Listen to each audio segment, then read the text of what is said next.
TV सत्यमेव व्रतम। इथं राखेच्या संदर्भात बोललं जातं, ते राख कलेक्ट करणारी गँग, वाळू गँग, भूखंडवाली गँग, सगळे गँगच आहे तिकडं. पण ते गँग आता स्वतःसारख्या सरळ करायच्या त्यांना, त्याच्यामध्ये त्याला इलाज नाही. तुम्ही घाबरू नका, तुम्ही चुकूही नका, पण तुम्ही कोणाच्या दबावाला घाबरू नका. त्या संदर्भात आज पण आता बऱ्याच गोष्टी मी एक्साईजच्या सेक्रेटरीला पण आणलेलं आहे.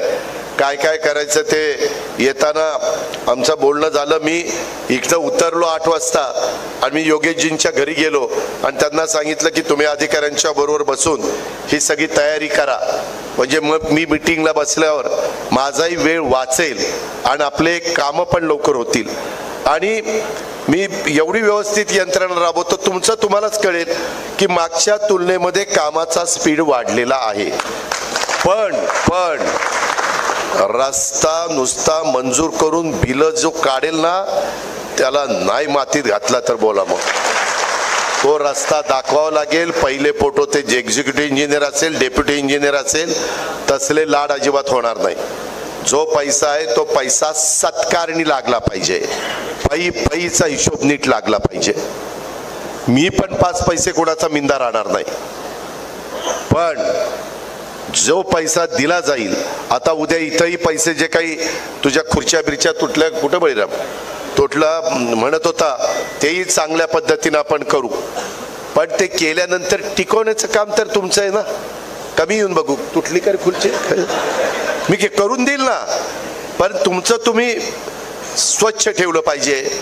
नाही तर इथून 5 दिवशी कुठंतरी थुंकायचं, काहीतरी गुटखा खायचा, काहीतरी खायचं, आणि ते तसं नाही ना चालणार. तुम्हालाही चांगल्या सवयी लावून घेतल्या पाहिजे. कुठं बाहेर गेलं की काहीतरी मी तर मला शाल घातली ना, त्या ह्याच्या शाली असतात ना आमच्या पंढरपूरला टाकतात तशा जरीच्या, त्याच्यातला कागद तसाच.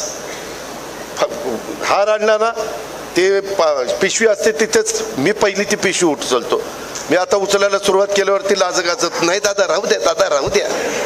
मग तुला मी उचलेपर्यंत कळलं नाही का तुझी अक्कल कुठं घाण टाकली होती.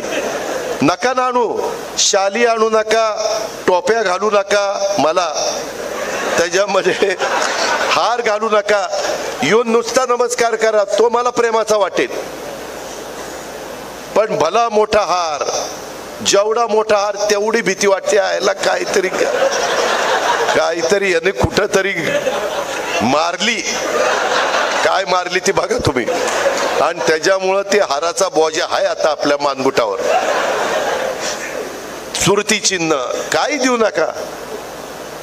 कर्म धर्म संयोगाने, आई बापाच्या कृपेने, चुलत्याच्या कृपेने बरंच चांगलं चाललंय आमचं.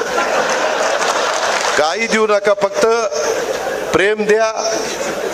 माझा नमस्कार घ्या, तुमचा नमस्कार करा, पायाही पडू नका. मी जाहीरपणे सांगतो, आजचे पुढारी पाया पडण्याच्या लायकीचे नाही. ज्याच्या पाया पडतात त्याची हिस्ट्री आठवा. अरे म्हणाल मी कुणाच्या पाया पडलो, कुणाच्या पाया पडलो. आई बापाच्या पाया पडा ना, गुरूंच्या पाया पडा. तुम्हाला जो गुरु म्हणून शिकवतो त्याच्या पाया पडा ना.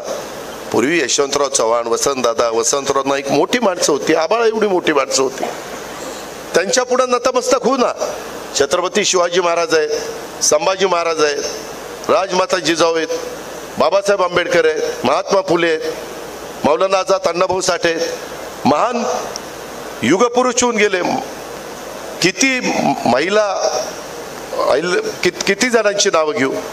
पण ह्याच्यामध्ये जे फार म्हणजे वाईट वाटून घेऊ नका युवकांनो. मी तुम्हाला हे तरुणांच्या करताय बरं का, तुम्ही तुमच्या की तुम्ही त्या संदर्भामध्ये उगीच पाया पडत, मग त्याच्यात लाचारी पत्करल्यासारखं वाटतं. का पाया पडायचं? आपण असं पण नमस्कार करू ना.